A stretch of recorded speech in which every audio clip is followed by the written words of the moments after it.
चलिए, last lecture में energy of photon निकाले थे, उसका वेवलेंथ निकाले थे। ठीक है,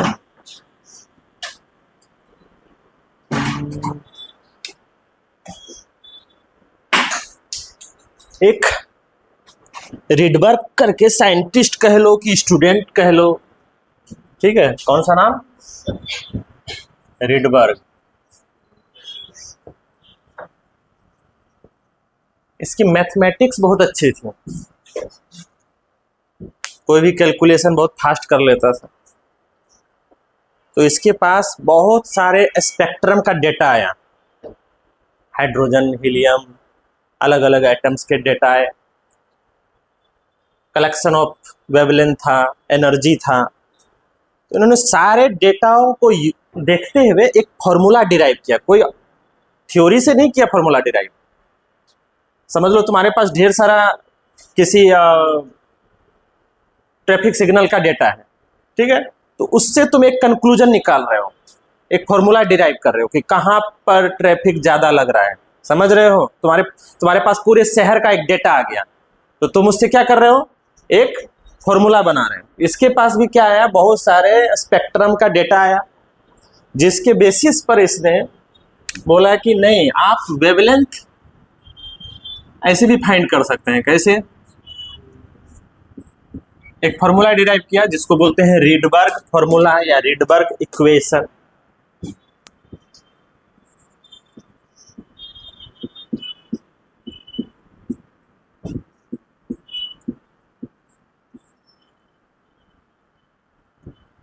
आपने पिछले लेक्चर में वेवलेंथ फाइंड किया था ना। अभी जो आपको दिया गया था होमवर्क, क्या फाइंड करके लाए थे? वेवलेंथ फाइंड करके लाए थे। तो कौन सा यूज किए आप? एनर्जी बराबर चेंज इन टोटल एनर्जी बराबर ऐसे किए थे ना, 13-13.6 Z square by n square, ये फॉर्मूला का यूज किए थे। 1/n1 square minus 1/n2 square, इसी का तो यूज करते हुए निकाले होंगे आंसर। अगर चेंज लिख रहे हो तो यहाँ पॉजिटिव था। अरे लास्ट लेक्चर में किए होगे। इसी को क्या बोलते थे? अगर एनर्जी की बात करते थे, -13.6 Z square by n square, यहीं से hc बाय लेमडा करते थे।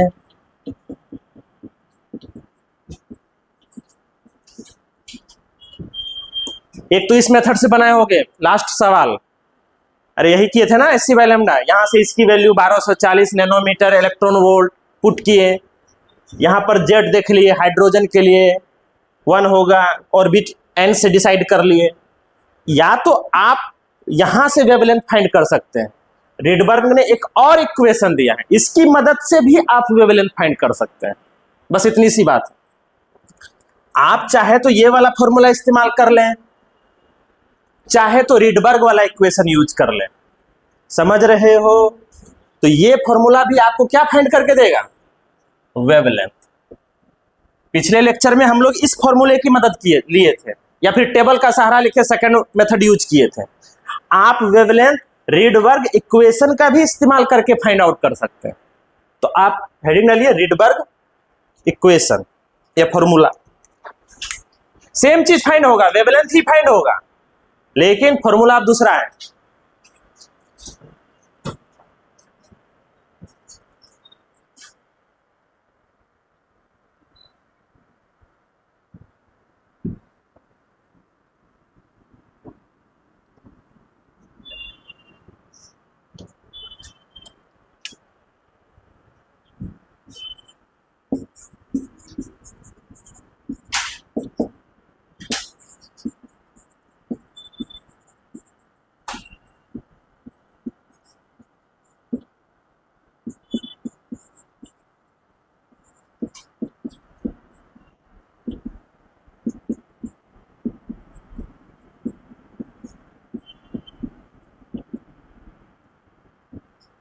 बाकी चीजें तो आपको पता ही है।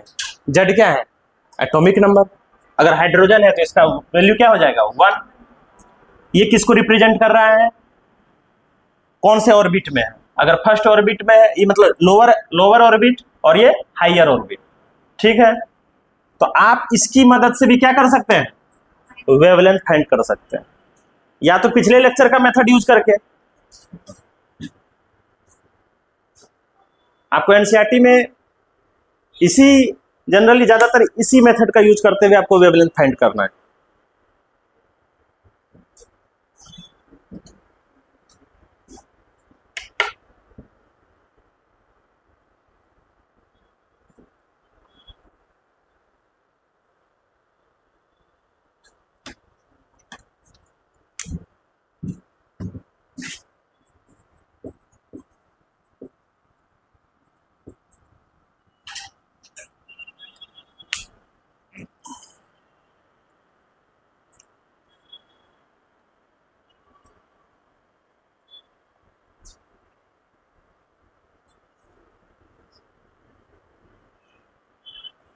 ये कहां से आया फॉर्मूला, इसका कोई थ्योरी वोरी नहीं है, ये बस क्या किया था रीडबर्ग, कई सारे डेटाओं का यूज करते हुए हिट एंड ट्राई समझ लो, उससे क्या कर दिया, एक फॉर्मूला बना दिया। क्या फाइंड करने के लिए, वेवलेंथ।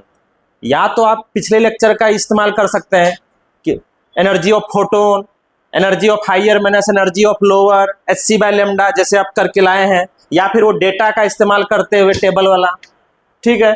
या फिर आप वेवलेंथ इस फॉर्मूले से भी फाइंड कर सकते हैं। तो आपको जो अच्छा लगे, आप जो भी मेथड यूज करिएगा आंसर सेम आएगा, समझ रहे हो, तो आपको पता होना चाहिए।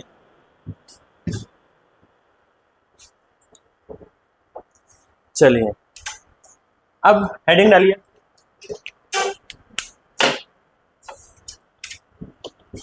ये लिख लिए हो सब, ये सब पता है ना क्या है ये। अच्छा कोई बताएगा 1/λ क्या होता है, जब वेव डिफाइन किए थे तो बताए थे। हाँ पलटा के देख ले, वेव नंबर याद है, मतलब रिवीजन नहीं कर रहे हैं आप लोग। अरे 1/λ ऐसे कुछ किए थे, छोड़ दिए। तो यहां से ऐसा भी हो सकता है, सवाल में वेव नंबर दिया हुआ रहे, ठीक है, और मतलब 3 वैल्यू दिया हुआ रहे, चौथा पूछ दे कि कौन से ऑर्बिट में गया इलेक्ट्रॉन मूव होके, तो वेव नंबर मतलब 1/λ। अरे समझ रहे हो, तो आपको ध्यान में रखना है ये। चलिए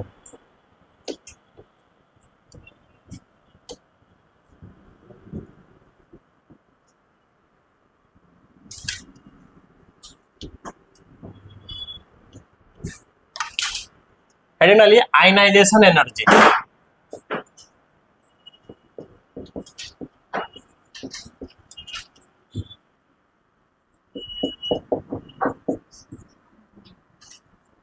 कहीं कहीं ऐसे भी डिनोट किया रहेगा, कहीं कहीं ऐसे भी रहेगा।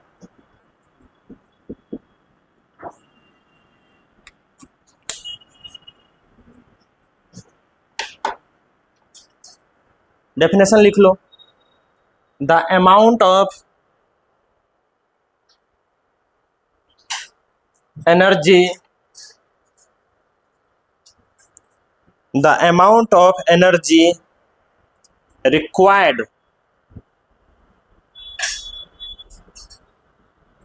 the amount of energy required to remove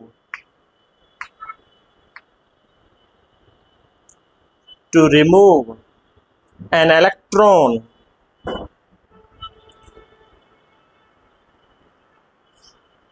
the amount of energy required to remove an electron from an isolated atom, from an isolated atom।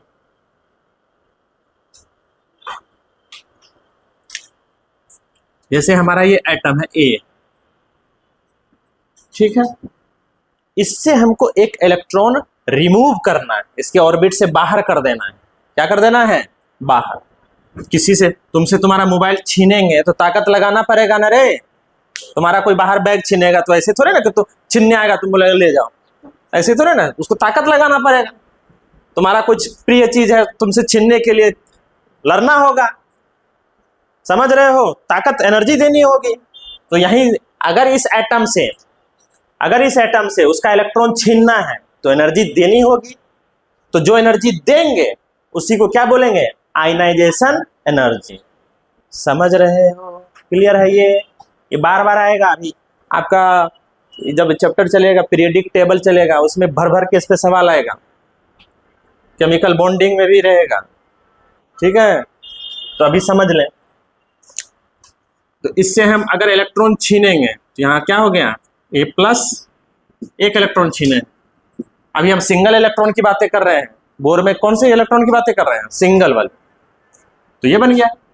कहने का मतलब जैसे हमारा ये न्यूक्लियस है, ये ऑर्बिट, यहाँ इलेक्ट्रॉन है, इसको यहां से, इसके ऑर्बिट से बाहर करके एक तरह से कहां पे ले जाना है, इन्फिनिटी। कहां पे ले जाना है, क्योंकि इसके ऑर्बिट में है तो मतलब इसी एटम का पार्ट है। अरे समझ रहे हो, तो यहां से इलेक्ट्रॉन छीनना है तो लेके कहां जाना है, इन्फिनिटिव डिस्टेंस पे। क्लियर है ये, इसके ऑर्बिट से क्या कर देना है, बाहर। अब जो इससे इलेक्ट्रॉन छीनना है तो एनर्जी देनी होगी, तो वो एनर्जी क्या कहलाएगा, आयनाइजेशन एनर्जी, या फिर इसको सेपरेशन एनर्जी भी बोलते हैं। क्या बोलते हैं इसको, सेपरेशन एनर्जी, या फिर बाइंडिंग एनर्जी भी बोलते हैं। फिलहाल आप यही ध्यान रखिएगा, ठीक है। तो चलिए अब देखते हैं क्या होगा इसका। तो देख, चेंज इन, क्या होगा, energy of higher, energy of lower.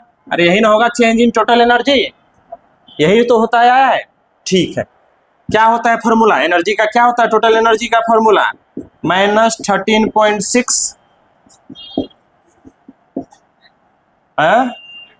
Z² bye N²।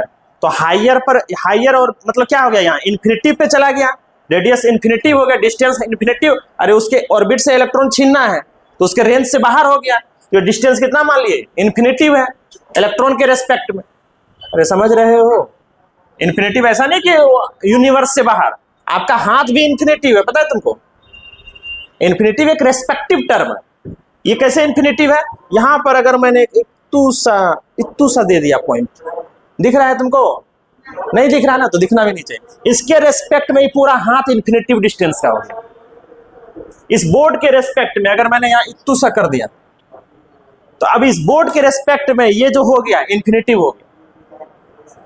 Clear है ये, तो इसके रेंज से बाहर कर रहे हैं तो ऐसा नहीं सर, इन्फिनिटिव तो यहाँ तो ऐसा नहीं कि मंगल ग्रह शनि ग्रह के बाहर जाना चाहिए इलेक्ट्रॉन, ऐसा नहीं है।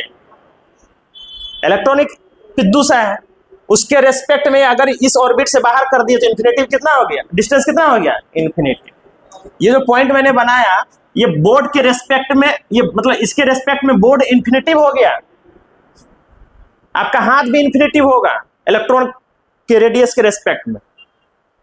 क्लियर है ये, ठीक है। तो यहां से मैंने इसके ऑर्बिट से बाहर किया तो कहां पर गया, ये इन्फिनिटिव पे गया।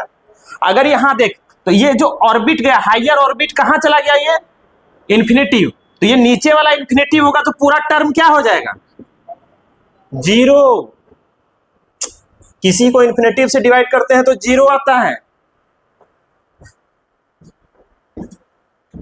अरे नहीं समझ रही, 1/इन्फिनिटिव जीरो होता है इसको। हाँ, तो यहां अगर ये ऑर्बिट दिखा रहा हायर ऑर्बिट, तो यहां हायर ऑर्बिट क्या हो गया, अगर इस एटम से इलेक्ट्रॉन छीन रहे हैं तो ये डिस्टेंस कितना हो गया है, इन्फिनिटिव ना। तो अगर यहां इन्फिनिटिव पुट करेंगे हायर के लिए तो इसका टोटल एनर्जी क्या आ जाएगा, जीरो। ऊपर से चला गया बाउंसर, हाँ नहीं, मैं अभी इसका फाइंड कर रहा हूं, इसका तो कुछ अलग होगा। हाँ तब ठीक है, कह रहा तब ठीक, अरे गधा। फिलहाल मेरा फोकस इस पे है, ये तो अभी छोड़, इस पे छोड़। ये जो होगा टोटल एनर्जी इलेक्ट्रॉन का एट इन्फिनिटिव क्या होगा, जीरो। टोटल एनर्जी का फॉर्मूला होता है, मेरे गधियों, ये होता है ना, होता है। अभी इसका छोड़, हम यहाँ चेंज इन टोटल एनर्जी को, चेंज इन टोटल एनर्जी मतलब हाइयर ऑर्बिट का एनर्जी माइनस लोअर ऑर्बिट का एनर्जी। अगर मैं हाइयर की बात कर रहा हूं, यहाँ किसकी बात कर रहा हूं, तो ये एन किधर टेंड्स करेगा, इन्फिनिटी। और अगर यहां इन्फिनिटिव रखेंगे तो ओवरऑल वैल्यू क्या आएगा, 0। 2 अपॉन ऐसा कर देंगे, अगर इन्फिनिटिव इधर एक बहुत बड़ी टर्म, तो ये कितना, लगभग ये कितना आ जाएगा, 0 पॉइंट। किसी को भी इन्फिनिटिव से डिवाइड करेंगे तो 0 होगा। तुमको इन्फिनिटिव से डिवाइड कर देंगे मतलब समझ ले कि तुमको एकदम इन्फिनिटिव टुकड़ों में बांट दिए, तो तुम्हारे कितने हो गए, 0 0, कुछ नहीं है, एकदम 0 वैल्यू है। तो वही वाली बात है। तो ये वाला कितना हो गया, 0। हाँ, यहां देख, ये कितना हो गया, 0। यहां माइनस है पहले ऑलरेडी,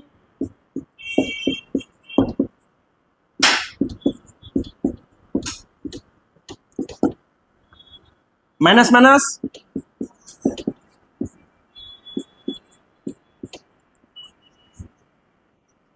ये आपको लाना था कब, ये हो गया आपका आयनाइजेशन एनर्जी का फॉर्मूला। अगर हमको किसी से इलेक्ट्रॉन छीनना है उसके एटम से, जैसे यहां इलेक्ट्रॉन छीने हैं इस एटम से, तो कितनी एनर्जी देनी होगी, उसी को बोलेंगे आयनाइजेशन एनर्जी। उसका फॉर्मूला निकल के आया ये। आयनाइजेशन एनर्जी का मतलब एटम से इलेक्ट्रॉन उसके छीनने हैं तो एनर्जी देनी होगी। वो एनर्जी कितनी होगी, 13.6 Z²/n²। अगर मान लो हाइड्रोजन एटम है, फर्स्ट ऑर्बिट में इलेक्ट्रॉन है, उससे छीनना है इलेक्ट्रॉन। अब उस हाइड्रोजन का एटम नहीं, हाइड्रोजन का वो इलेक्ट्रॉन नहीं रहना चाहिए, उस एटम का इलेक्ट्रॉन छीन चुके हैं, तो कितनी एनर्जी देंगे, तो उसका फॉर्मूला है। मतलब ये काइनेटिक, ये आयनाइजेशन एनर्जी है। ये क्या है, ये समझ रहे हो। अभी 1 पे फोकस नहीं करेंगे, अभी दूसरे जब पीरियडिक टेबल पढ़ेंगे तब वहां I1 I2। ये कॉन्सेप्ट समझ में आया। आयनाइजेशन एनर्जी मतलब इलेक्ट्रॉन उससे निकालने हैं, रिमूव करने, तो एनर्जी देनी होगी। अब वो एनर्जी की क्या वैल्यू होगी, मैंने ये डिराइव कर दिया, क्योंकि हमको एटम का इलेक्ट्रॉन छीनना है, तो इलेक्ट्रॉन एक तरह से कहां पे चला गया, इन्फिनिटी पे। तो इन्फिनिटी पर एनर्जी क्या होगा, जब यहाँ n इन्फिनिटी पुट करेंगे तो ये वाला हाइयर वाला वैल्यू क्या हो जाएगा, 0।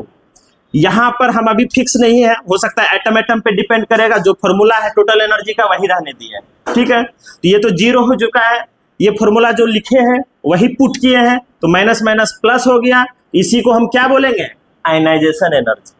यहाँ इलेक्ट्रॉन छीन रहे हैं ना, इससे छीनने का मतलब इस ऑर्बिट, इसके जो ऑर्बिट्स हैं उससे बाहर होके कहां पे चला गया, ये इन्फिनिटिव डिस्टेंस। क्लियर है ये, ठीक। तुमसे तुम्हारा मोबाइल छीने, मोबाइल तुम्हारा यहां पर रखा हुआ, छीन के यहीं पर आ गया, तो तुमसे छिनाया थोड़े ना, तुमसे अलग होना चाहिए वो। तो ये अलग होने का मतलब एक कौन से डिस्टेंस पे गया है, इन्फिनिटी पे। तो यहाँ हाइयर के लिए क्या हो जाएगा, जब यहाँ इन्फिनिटी पुट करेंगे तो 0, और यही छीनने में जो एनर्जी लग रहा है उसी को क्या बोलते हैं, आयनाइजेशन एनर्जी। तो यही तो है, तो इसको लिखिए।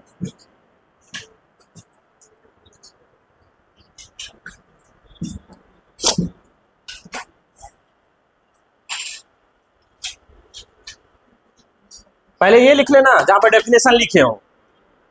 ये बता रहा है कि यहां पर जो एनर्जी देनी होगी, यहां पर जो चेंज इन एनर्जी होगी, यहां पर जो चेंज इन एनर्जी होगी उसी को क्या बोलेंगे, आयनाइजेशन एनर्जी।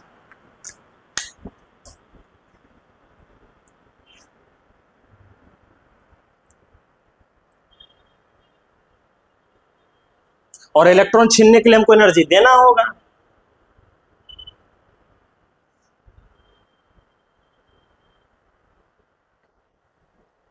फिर उसके बाद ये वाला इक्वेशन लिखना, ये तो पहले भी लिख चुके हैं।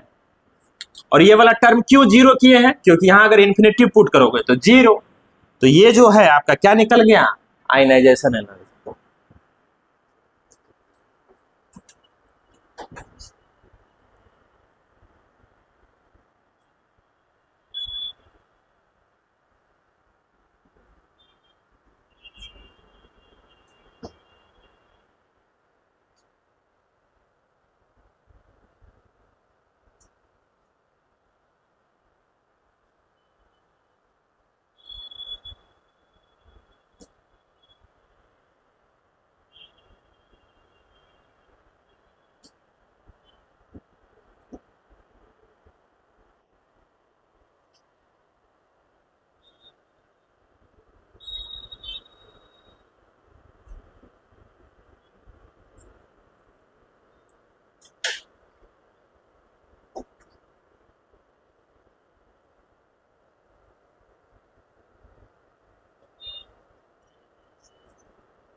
किसी को डाउट हो तो पूछ लो।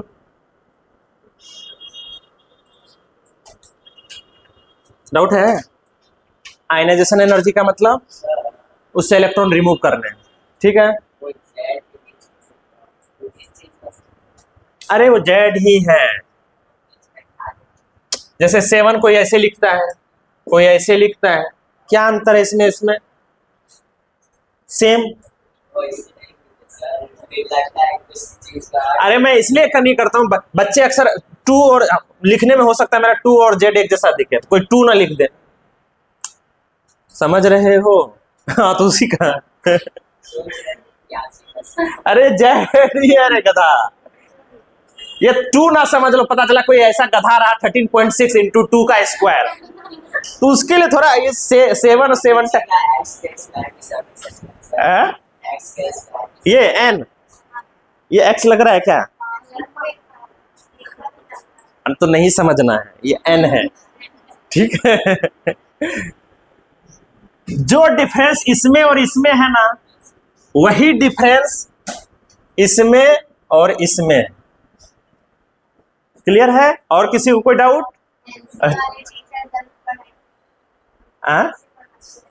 कौन वाले?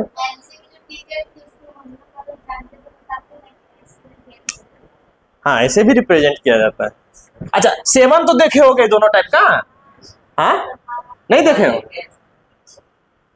नहीं देखे हो? नहीं देखे हो तो देख लिया, ऐसे भी किया जाता है, ठीक है। तो वही वाला अंतर है, जेड है ये एटॉमिक नंबर। थोड़ा ये कि 2 जैसा ना लगे तो इसलिए मैंने उस तरह का कर दिया, पेट फाड़ दिया उसका, ठीक है। ये समझ में आया? कॉन्सेप्ट समझ में आया? काम आएगा बार बार। हेलो, ये आपका पीछा नहीं छोड़ेगा पूरे 12 तक, जब तक केमिस्ट्री है ये वाला टर्म आपका पीछा नहीं छोड़ेगा।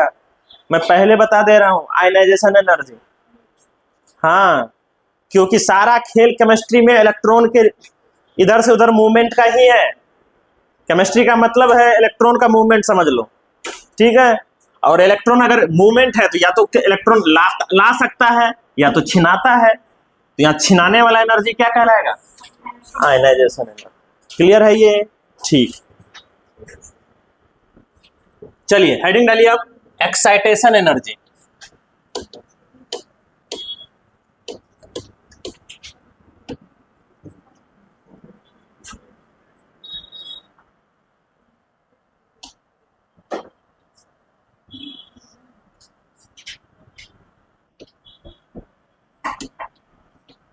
कौन सी एनर्जी?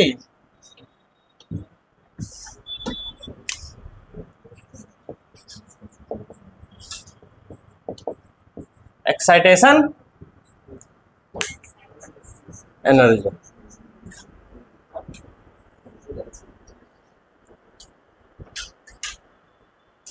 अरे ए नहीं है गधों, CI है। हाँ पहले बता दे रहे पता चला, ठीक है। किसी को इस तरह का अगर मेरा राइटिंग में प्रॉब्लम हो तो पहले बता देना, क्लियर कर देंगे। पता चला हाथ घुमा दिया, वैसे ऐसा नहीं करना है। तो लिखिए, the minimum amount of energy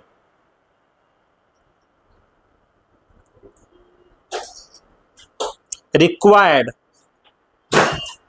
the minimum amount of energy required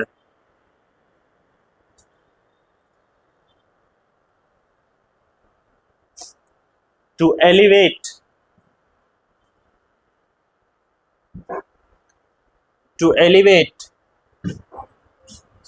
अरे एलिवेटर सुने हो ना? एलिवेट कर लो, अगर किसी को ही नहीं समझ में आया जंप कर लो, ठीक है। To elevate a specific electron,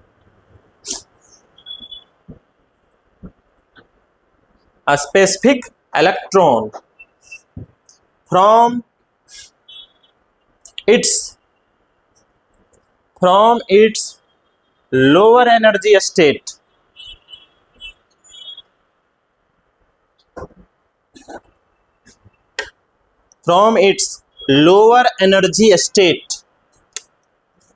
जहां पर लोअर एनर्जी स्टेट लिखे हो, लोअर एनर्जी स्टेट, जहां लिखे हो उसके ब्रैकेट में लिख लेना ग्राउंड स्टेट।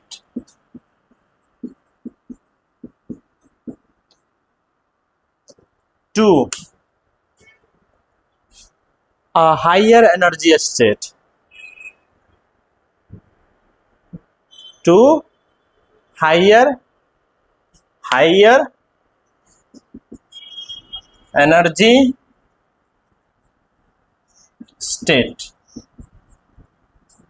ब्रैकेट में लिख लेना एक्साइटेड स्टेट।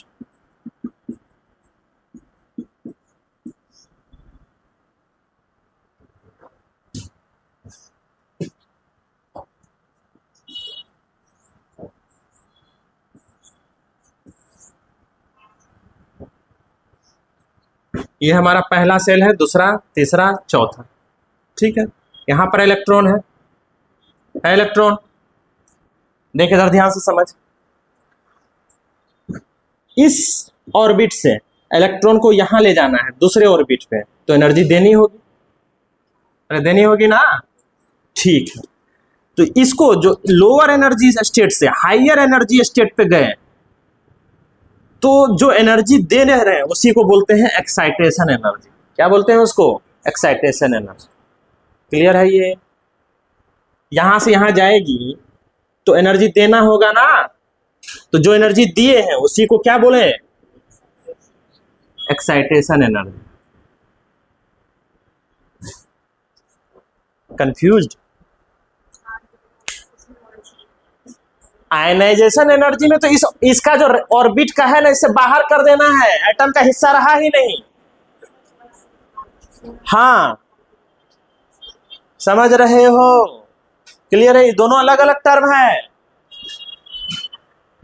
आयनाइजेशन एनर्जी का मतलब अब यहाँ ना, यहाँ ना, यहाँ ना, यहाँ, इससे उठ के इस एटम का भी हिस्सा ही नहीं है, बाहर, तो उसको क्या बोलेंगे? Ionization energy. और एक्साइटेशन एनर्जी का मतलब है कि इसी, और जैसे आपको पता होगा ढेर सारा ऑर्बिट होता है, ठीक है, तो यहां से उठा के यहां रखना है तो एनर्जी देना होगा, तो इसको बोलेंगे फर्स्ट एक्साइटेशन एनर्जी। क्या बोलेंगे इसको? तो फर्स्ट एक्साइटेशन एनर्जी का मतलब, फर्स्ट एक्साइटेशन एनर्जी का मतलब क्या है कि हम पहले ऑर्बिट से कहां पर ले जा रहे हैं? Second orbit. किसको? इलेक्ट्रॉन। तो एनर्जी जो दे रहे हैं उसको क्या बोलेंगे? First excitation energy. Second excitation energy मतलब कहां से कहां जाएगा इलेक्ट्रॉन? कूद के फर्स्ट से थर्ड। अगर हम चाह रहे हैं कि ये इलेक्ट्रॉन दूसरे ऑर्बिट में ना जाके तीसरे ऑर्बिट में ले जाए, तो इसको जो देंगे एनर्जी, तो उसको क्या कहेंगे? Second excitation energy. हाँ, उसमें भी जा सकता है 2 से 3, समझ रहे हो? लेकिन यहाँ सिंगल इलेक्ट्रॉन की बातें हो रही है। हाँ, अगर आपने यहां पर, यहां से ले गए, यहां से इसको भी एक्साइटेशन एनर्जी बोलेंगे। किसको बोलेंगे? Excitation energy. तो फिर आपको वहां दिखाना होगा कि हमने ऑर्बिट कौन से पे ले गए। लेकिन अगर हम ग्राउंड से ले जा रहे हैं, कहां से ले जा रहे हैं? जो पहला वाला है इसको बोलते हैं ग्राउंड स्टेट। क्या बोलते हैं इसको? हाँ, तो हम सारा कंपेयर कर रहे हैं ग्राउंड स्टेट से। किससे कर रहे हैं? Ground state. क्योंकि हमारा सारा एटम अभी कौन सा, कितने इलेक्ट्रॉन वाला है? सिंगल इलेक्ट्रॉन वाला। तो हम ये मान रहे हैं कि हमारे पास एक ही इलेक्ट्रॉन है, और वो कौन से हैं? कौन से में? ग्राउंड स्टेट में। तो यहां से इलेक्ट्रॉन अगर यहां जंप करवाना है तो एनर्जी देनी होगी, तो उसी को बोलेंगे एक्साइटेशन एनर्जी। इसकी वैल्यू अलग होगी, यहां से यहां ले जाएंगे, इसकी वैल्यू अलग होगी ना ये। और ये एनर्जी हम कैसे निकालते हैं? कैसे निकालते हैं? मतलब एक्साइटेशन एनर्जी कैसे निकालेंगे? वही 13.6 Z², ले फिर ऐसे लिख दे रहे, पता चला 1/n1² - 1/n2²। अरे सेम चीज है, इसको एनर्जी देनी होगी ना, तो चेंज इन एनर्जी क्या होगा? यही तो होगा। बस हम टर्म डिफाइन कर रहे हैं। आप ionization energy, excitation energy. Hello, आप क्या बोल दिए इसको? Excitation energy. आपको ये सब टर्म पता होना चाहिए कहां कहां यूज करते। यहां से इलेक्ट्रॉन उठा के यहां ले जाएंगे तो एनर्जी देनी होगी, तो उसको बोलेंगे। अब ये लोअर एनर्जी से एक्साइटेड स्टेट में चला गया। कहां चला गया है? Excited state. यहां बीच में थोड़े ना रहेगा। याद करो क्वांटाइजेशन पढ़ाया था, या तो यहां रहेगा या तो यहां रहेगा। तो यहां से अगर यहां ले गए हैं तो उसको बोलेंगे फर्स्ट एक्साइटेशन एनर्जी। अगर यहां से उठा के थर्ड वाले ऑर्बिट में ले गए हैं तो क्या बोलेंगे उसको? Second excitation energy. 4 में ले जाएंगे तो उसको थर्ड एक्साइटेशन एनर्जी। मतलब इलेक्ट्रॉन एक्साइटेड हो रहा है। जैसे इसको समझ लो, तुम अभी ग्राउंड फ्लोर पे हो और तुमको अगर हमको भेजना है कि जाओ, अगर ये मान लो बिल्डिंग रहता 10 मंजिल का, कि जाओ 8वें मंजिल से कुछ लेके आओ, तो तुम अगर बीमार रहती तो हिम्मत करती जाने का। क्यों? क्योंकि एनर्जी चाहिए, चढ़ने के लिए एनर्जी चाहिए। तो लोअर एनर्जी से अगर हाइयर एनर्जी पे जाना है तो एनर्जी उसको देनी होगी। बोलोगे कि सर रेड बुल पिलाइए तब हम जाएंगे वहां तक, हमको एनर्जी चाहिए। तो यहां से अगर हमको यहां लाना है तो एनर्जी देनी होगी। तो ग्राउंड स्टेट से यहां आ रहे हैं तो इसको बोलेंगे फर्स्ट एक्साइटेशन एनर्जी। फिर यहां से अगर थर्ड पे आ रहे हैं तो क्या बोलेंगे? Second excitation energy. और अभी हम सिर्फ इसी पे बात क्यों कर रहे हैं? क्योंकि जितने भी चल रहे हैं अभी बोर मॉडल, वो सिंगल इलेक्ट्रॉन के लिए वैलिड। समझ रहे हो? क्लियर है? ये एक्साइटेड का मतलब लोअर से हाइयर एनर्जी लेवल पे। तुम ग्राउंड फ्लोर से फर्स्ट फ्लोर पे गई तो एनर्जी देना होगा ना, तो तुमको बोला गया कि तुम एक्साइटेड हो गए। जैसे अभी तुम्हारे पास 1 करोड़ रुपए आ जाए सपोज, तो तुम पढ़ाई वढ़ाई करोगे? घर पे बैठे रहोगे? नहीं। अब 1 करोड़, चलो 10 करोड़ आ गए तो भी करेगी। अच्छा, एक शर्त रख दे, 10 करोड़ एक तरफ पढ़ाई छोड़ना होगा, तो किसको चूज करे? ठीक है, तो तुम एकदम आइडियल सिचुएशन। अच्छा, इतना तो पता होगा कि अगर पॉकेट में रुपए आ जाए तो तुमको बैठना थोड़ा मुश्किल हो जाएगा, तुमको घूमना फिरना, खाना फिरना, ऐसा मतलब तुम एक्साइटेड हो गई। क्यों? क्योंकि तुम्हारे पास एनर्जी मतलब पैसा आ गया, तो तुम क्या हो गई? एक्साइटेड। तो यही, अगर इसको एनर्जी देंगे तो इलेक्ट्रॉन क्या हो जाएगा? एक्साइटेड। मतलब इसको करोड़ों का लॉटरी लग गया तो क्या हो गया? ये एक्साइटेड। तो ये जंप करेगा कहां पे? लोअर से हाइयर। तुम्हारे पास 1 करोड़ आ गया तो तू अब साइकिल से आएगी, BMW खरीदेगी, तो फिर क्या हम कार से जाएंगे? अब कहीं जाएंगे? अरे समझ रहे हो? तो वही वाली बात है। हाँ, अरे इसको मजा और चाहिए है? पढ़ लो थोड़ा, मजा बात की बात है। देख इधर, इसको क्या बोलेंगे? एनर्जी। इलेक्ट्रॉन क्या हो गया है? एक्साइटेड। अरे समझ रहे हो? तुम्हारे पास ढेर सारा रुपए आ जाए तो तुम भी एक्साइटेड स्टेट में चले जाओगे। कभी जब घुस गए पिज्जा वाले मॉल में, कभी कहीं कहीं कुछ, समझ रहे हो? पिज्जा वाला मॉल का मतलब मॉल में पिज्जा मिलता है ना, हाँ जनरली, ठीक है, तो घुस गए वहां।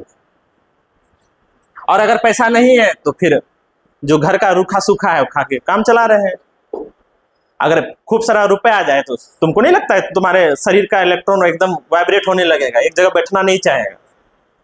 चलो घूम के आते हैं अमेरिका, कहीं लंदन, तो वहां पैसा का मतलब क्या है? एनर्जी। तो यहां जैसे ही इसको सुन, जैसे ही एनर्जी मिलेगा यहां से उठ के कहां जाएगा? हाइयर वाले। तुम्हारा भी लेवल क्या होगा? लोअर से हाइयर। तो वैसी को क्या बोलेंगे? Excitation energy. क्लियर है? ये नहीं बोलोगे ना? हाँ ठीक। हाँ, तो अब यही पैसा वैसे से समझाना पड़ रहा है। चलिए, तो बना लीजिए, ये फॉर्मूला लिख लीजिए। एक्साइटेशन एनर्जी का क्या निकल के आया हमारा? अरे पता है तुमको ऑलरेडी, लेकिन लिख ले। ठीक। हाँ, आयनाइजेशन एनर्जी अलग है। आयनाइजेशन एनर्जी का मतलब इतना एनर्जी दे दिया कि तू घर बार छोड़ दिया। समझ रहे हो?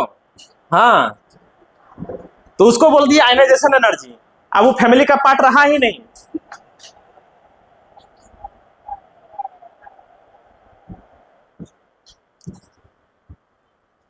डिफरेंस पता चल रहा है?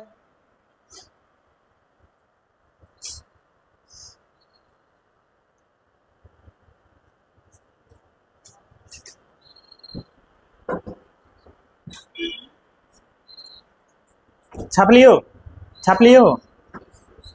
अब तू खुद सोच, और हमको कॉमन सेंस से बता।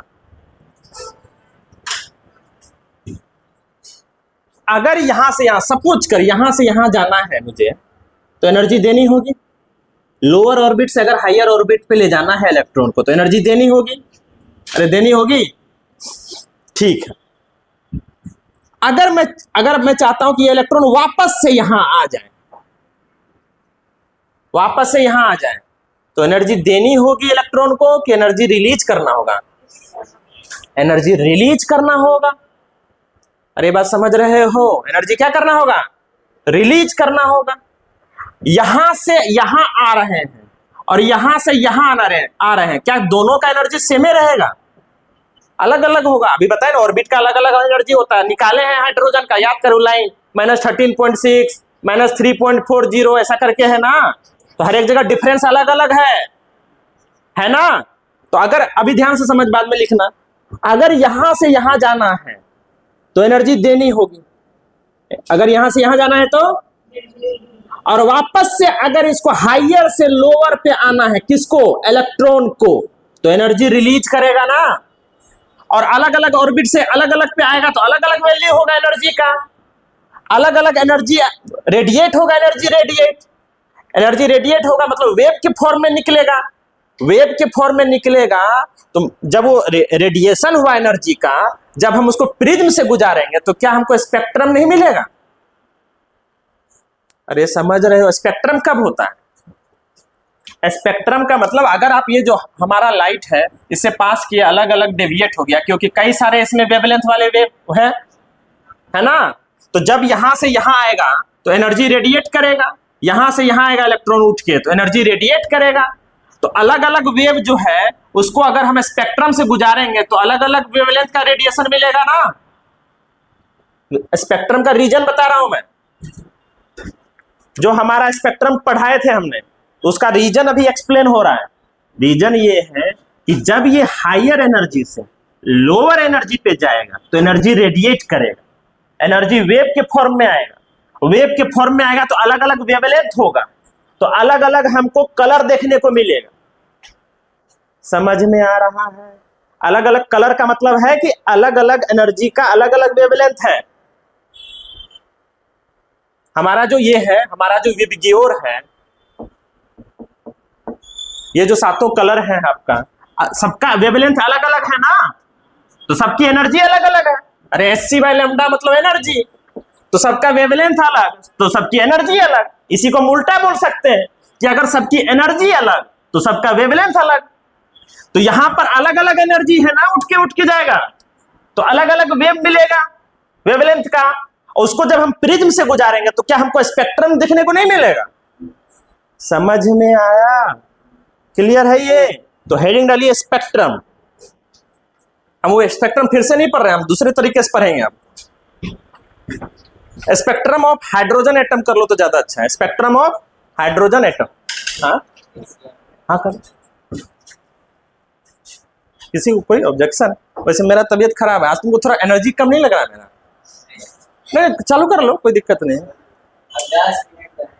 नहीं, अभी 10 मिनट नहीं है, 1 बजे तक चले। 1 बजे से पहले कोई चिल्ला चुट्टी नहीं करेगा। तो सर गए हैं, बहुत लेट तक सो रहे हैं। हम लेट से नहीं, हम आधा घंटा जाके सीसीटीवी में देख लेना। चल क्लास तुम्हारे हिसाब से नहीं चलेगा, मेरे हिसाब से चलेगा। चल इधर पढ़ाई कर। ये टॉपिक खत्म होगा, छुट्टी दे देंगे। 10 मिनट में हो कि 5 मिनट में हो, ठीक है? चल हेडिंग डाल स्पेक्ट्रम।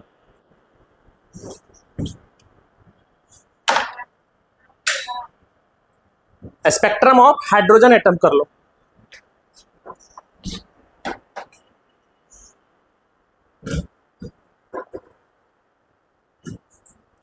पहले ये समझ में आया कि अगर हायर से लोअर पे जाएंगे तो एनर्जी क्या होगा? एनर्जी क्या होगा? रिलीज होगा। और सबकी डिफरेंट एनर्जी होगी ना। यहां पर जब तुम वैल्यू पुट करोगे, यहाँ 1 रखोगे, यहाँ 2 रखोगे तो एक अलग चीज मिलेगा। जब यहाँ 2 रखोगे, 3 रखोगे तो अलग वैल्यू मिलेगा। 3 रखोगे, 4 रखोगे तो एनर्जी की अलग अलग वैल्यू मिलेगी। तो अगर एनर्जी की वैल्यू अलग तो वेवलेंथ अलग, और वेवलेंथ अलग तो हमको स्पेक्ट्रम अलग अलग मिले। स्पेक्ट्रम में लाइन अलग अलग मिलेगा। जैसे हमारा इसका वेवलेंथ अलग है, तभी तो हमको प्रिज्म से गुजारते हैं तो ये 7 अलग अलग कलर देखने को मिलते हैं। इसी को क्या बोलते हैं? स्पेक्ट्रम। क्यों? क्योंकि सबकी वेवलेंथ अलग है। अरे हेलो, ठीक है। तो स्पेक्ट्रम ऑफ हाइड्रोजन एटम। तो अब जो सीरीज हम बना रहे हैं वो एकदम रटा चटा होना चाहिए। क्या होना चाहिए? हाँ, क्योंकि इससे डायरेक्ट सवाल रहेगा, भर भर के रहेगा।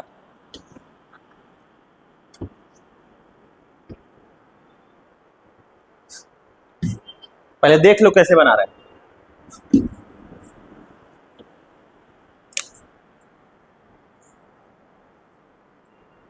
ये मान लिए हम ग्राउंड स्टेट n बराबर 1, ये n बराबर 2, ये n बराबर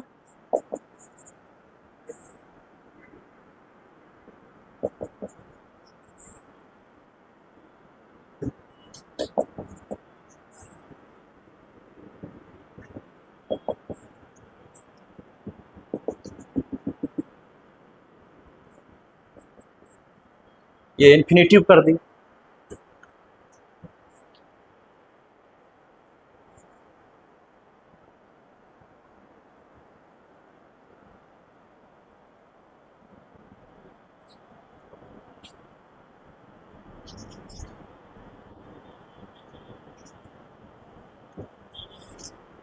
देख, ध्यान से देख, जब हमारा 6th ऑर्बिट से या कोई किसी भी ग्राउंड को छोड़ के, ध्यान देख, ग्राउंड को छोड़ के बाकी कहीं से भी 6 से 5th से 4 से 3 से कहीं से भी आके इलेक्ट्रॉन कहां पे रुक रहा है?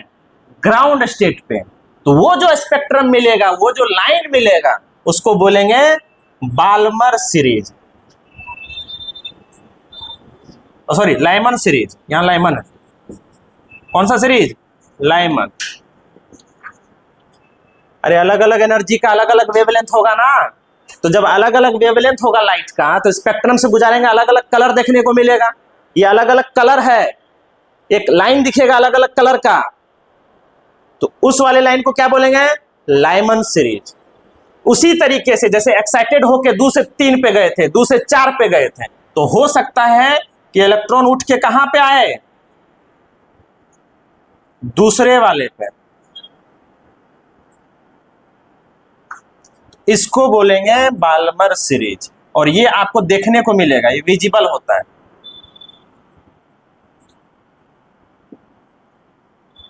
ये क्या होता है? विजिबल। ये होता है अल्ट्रावायलेट।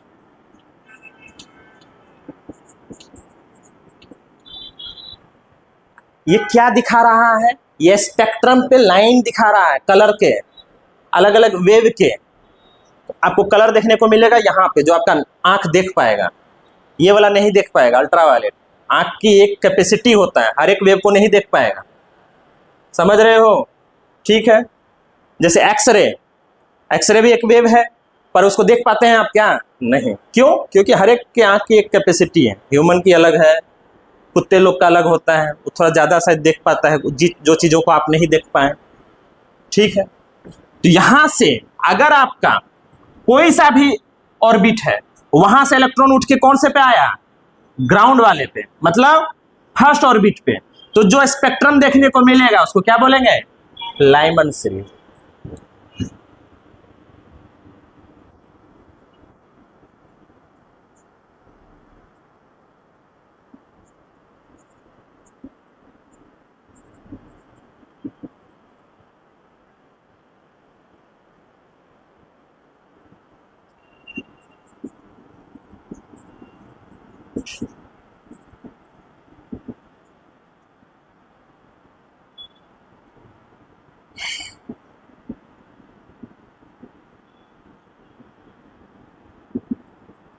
और ये तीनों के तीनों इंफ्रारेड है। क्या है ये?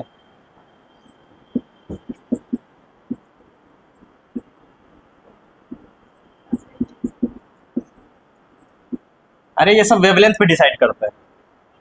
याद करो, इससे पहले भी अल्ट्रावायलेट, माइक्रोवेव, रेडियो वेव, ये सब बताए थे ना स्पेक्ट्रम में। याद कर। हाँ, नहीं नहीं दिखेगा, दिखेगा आपको सिर्फ ये वाला। रेडियो वेव, उसका वेवलेंथ ज्यादा होता है, रेडियो वेव को थोड़े ना देख पाता है। बुझे बातों को? आपके आंख की एक कैपेसिटी है लगभग ये 300 से 750 याद कर नैनोमीटर, उसी को आप देख पाइएगा। यहां आपको विजिबल लाइट मिलेगा। मतलब क्या है ये? मतलब ये देख, ये हाइड्रोजन है आपका, ये हाइड्रोजन है, ये हाइड्रोजन है। अगर इलेक्ट्रॉन, इलेक्ट्रॉन यहां भी हो सकता है, यहां भी हो सकता है, यहां भी हो सकता है, किसी भी ऑर्बिट में। अगर इलेक्ट्रॉन यहां से यहां उठ के आया ग्राउंड स्टेट पे, या यहां से उठ के ग्राउंड स्टेट पे आया, या यहां से उठ के ग्राउंड स्टेट पे आया, तो वो जो स्पेक्ट्रम मिलेगा, अलग अलग वेवलेंथ का जो लाइट मिलेगा, उसको क्या बोलेंगे? Lyman series. समझ में आया? और अगर इलेक्ट्रॉन उठ के सेकंड ऑर्बिट पे आया, या थर्ड से उठ के सेकंड पे आया, या फिफ्थ से उठ के सेकंड पे आया, तो फिर डिफरेंट कलर जो मिला आपको, डिफरेंट वेव जो एनर्जी मिली, वेवलेंथ अलग अलग की, वो जो मिलेगा वो क्या कहलाएगा? Balmer series. यही चीज को रिप्रेजेंट किया गया है।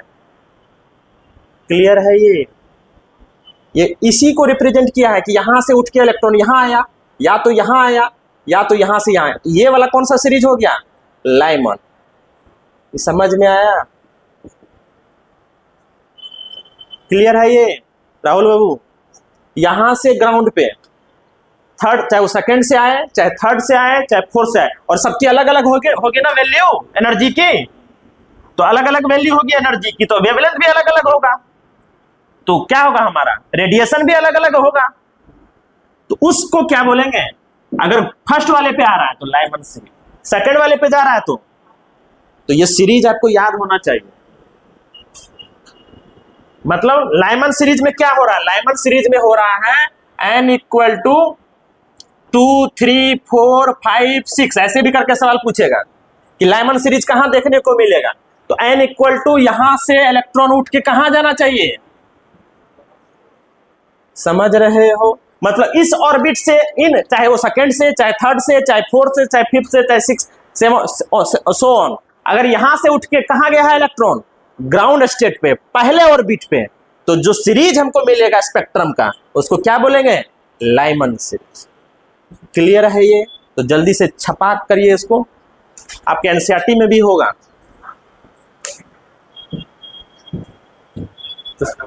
हाँ, नहीं अभी टाइम, जल्दी बनाओ। तो उसमें सारा नहीं लिखा होगा, शायद यहीं तक दिया होगा, क्वेश्चन ब्रैकेट तक।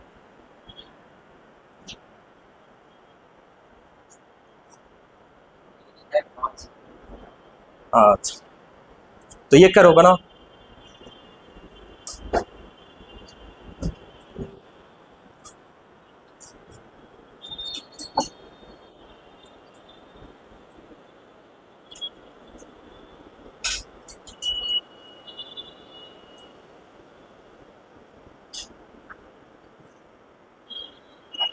आपको ये भी याद रहना चाहिए कि ये कौन, ऐसे भी पूछ देगा हेलो ऑब्जेक्टिव में कि बताइए हाइड्रोजन स्पेक्ट्रम का ये कौन सा बना है? ये हाइड्रोजन स्पेक्ट्रम का कौन सा सीरीज विजिबल है?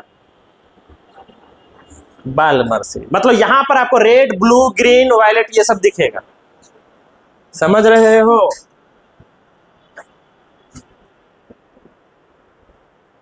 यहां n इक्वल टू इन्फिनेटिव कर दिया है। आप लोग को सीट मिला है मॉड्यूल है? झूठा, अभी एटॉमिक स्ट्रक्चर का मिल चुका है, बता रहे थे सर। मिला है ना ये एटॉमिक स्ट्रक्चर का मॉड्यूल? है? मिला है ना? अरे ये नहीं मिला है मॉड्यूल एटॉमिक स्ट्रक्चर वाला? हमको सबसे लास्ट में मिला, बोला सर सबको दे दिए, आप ही रह गए। तो फिर ना ना कर रहे हो तुम लोग, जल्दी करो, जल्दी छापो।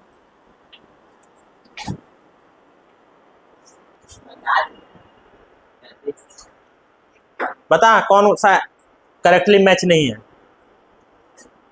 किसके आगे सब सही लिखा हुआ है? मतलब समझ में आया क्वेश्चन कैसे डील करना है? जैसे ये वाला लाइन क्या सही है पूरे का पूरे?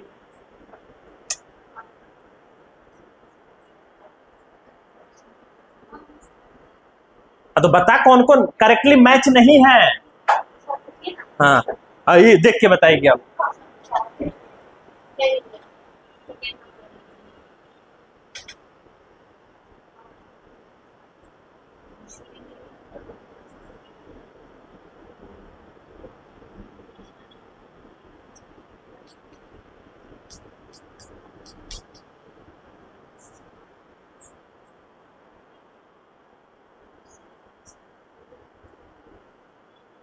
पॉज कर दे इसको।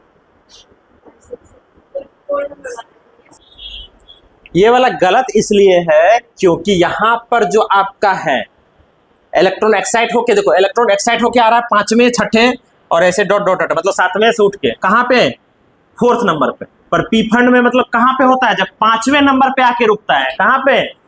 तो यहां गलत हुआ है इस पॉइंट से, तो बेट इस पॉइंट से गलत हुआ है। और ये वाला सीरीज क्यों गलत हुआ है, क्योंकि यहां पर इंफ्रारेड लिख दिया है। बाकी ये दोनों पॉइंट तो सही है अपने जगह। बाल्मर तो तभी होगा जब सेकंड वाले पे आके रुकेगा, लेकिन यहां पर अगर विजिबल रहता तब ये क्या हो जाता, सही। समझ रहे हैं बातों को, कैसे डील करना है। तो हम सवाल नंबर लिखवा रहे हैं, वो सारा सवाल बना के लाना है। चलो लिखो, ये समझ में आएगा कैसे डील करना है, तो याद रहना चाहिए। ये तो देख देख के नहीं पता चला, क्वेश्चन बना रहे हैं बार बार, आपको एक बार याद कर लेना है। हाँ चलिए, क्वेश्चन नंबर आप लिख लीजिए। क्वेश्चन नंबर 1 2 3 4 5 6 7 8 9 10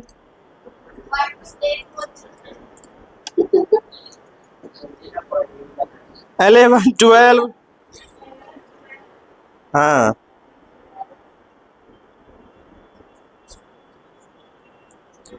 13 14 15 16, मतलब 13 से आप कहाँ तक जाइएगा।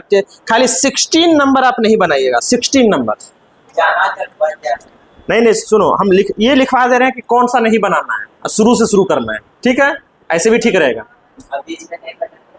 बीच में नहीं बना है मतलब इसका मतलब आपकी गलती है, वो सवाल बन सकता है, मतलब कॉन्सेप्ट आप पढ़े हुए हैं, समझ रहे हो। जैसे इसमें एक कॉन्सेप्ट है, इसमें हम ब्लैक बॉडी छोड़ दिए थे, बस हम डिस्कस किए थे कि ब्लैक बॉडी रेडिएशन को एक्सप्लेन कर पाया था बोर वगैरह वगैरह, ऐसा है वो प्लांक्स क्वांटम थ्योरी वगैरह, तो वहां पे सिर्फ हम इंट्रोडक्शन दिए थे, ये वाला ग्राफ एक्सप्लेन नहीं किए थे।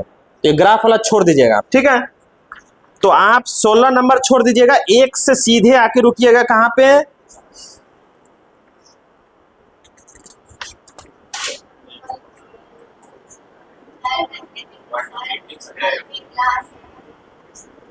अच्छा। तो जो आजकल में हुआ है वो वाला दे रहे हैं, ताकि करंट है ना, है कि नहीं, ठीक।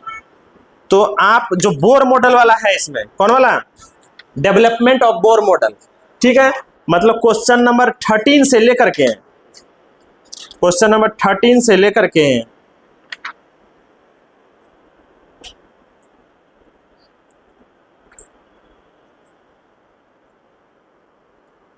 46 तक,